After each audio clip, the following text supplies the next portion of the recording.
Mahatma Jyotirao Phule विश्वरत्न doctor Babasaheb Ambedkar संयुक्त जयंती महोत्सव महावितरण महापारेषण नांदेड परिमंडळ आयोजित कार्यक्रमाला प्रसिद्ध व्याख्याते श्रीमंत कोकाटे इतिहास संशोधक यांचे व्याख्यान पार पडले। प्रमुख अतिथी म्हणून या कार्यक्रमाला आंबेडकर मिशनचे प्रमुख दीपक कदम हे उपस्थित होते। यावेळी महाराष्ट्राची प्रसिद्ध गायिका पौर्णिमा कांबळे यांचा बुद्ध भीमगीताचा कार्यक्रम पार पडला। महापारेषण यांच्या संयुक्त विद्यमानं आज महात्मा फुले यांची 200वी जयंती सोहळा आणि बाबासाहेब आंबेडकर यांच्या 135व्या जयंतीच्या सोहळ्यानिमित्त दरवर्षीप्रमाणे एक भव्य आयोजन या ठिकाणी जयंती सोहळ्याचं करण्यात आलं होतं। जयंती सोहळ्यामध्ये विशेषतः वैचारिक प्रबोधन व्हावं यासाठी डॉक्टर श्रीमंत कोकाटे सर यांचं प्रमुख व्याख्यान या ठिकाणी आयोजित करण्यात आलं आणि हा कार्यक्रम अत्यंतिक उत्कृष्ट पद्धतीनं सर्व अभियंते कर्मचारी यांच्या संयुक्त विद्यमानं हा आयोजित करण्यात आला। भव्य आयोजन, अनेक वैचारिक मेजवानी, अनेक वैचारिक प्रबोधन या माध्यमातून जे असेल ते दरवर्षीप्रमाणे करण्यात आलं।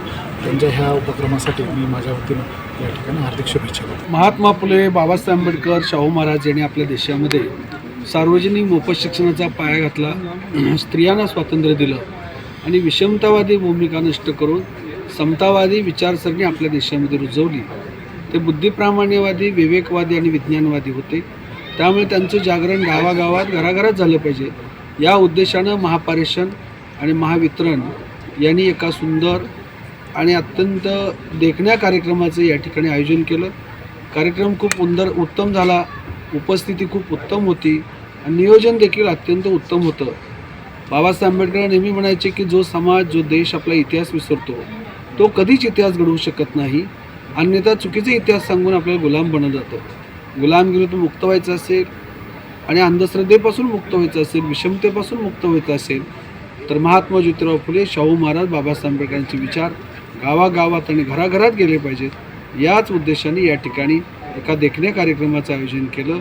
खूप खूप आभार आणि धन्यवाद। यासाठीच अशा कार्यक्रमाचं आयोजन करणं खूप गरजेचं आहे, कारण माणूस चंद्रावर, मंगळावर जाण्याची भाषा बोलतो आहे, पण आपले लोक आज देखील बुवा, बापू, कापू, झापू याच्याकडे का जातात तर अज्ञान आहे, अंधश्रद्धा, विवेकवाद नाही, त्यांच्याकडे बुद्धिप्रामाण्यवाद नाही।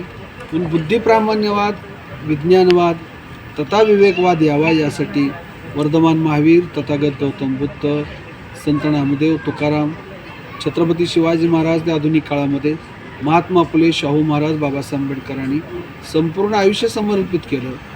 तर ज्या वेळेस आपल्या महापुरुषांचा खरा इतिहास लोकांना कळेल, खरं तत्त्वज्ञान लोकांना कळेल, त्या दिवशी बुवा, बापू, बंधूकडे कुणी जाणार नाही। आणि म्हणून ही विज्ञानवादी दृष्टिकोन येण्यासाठीच आपल्या महापुरुषांच्या विचाराची गरज आहे।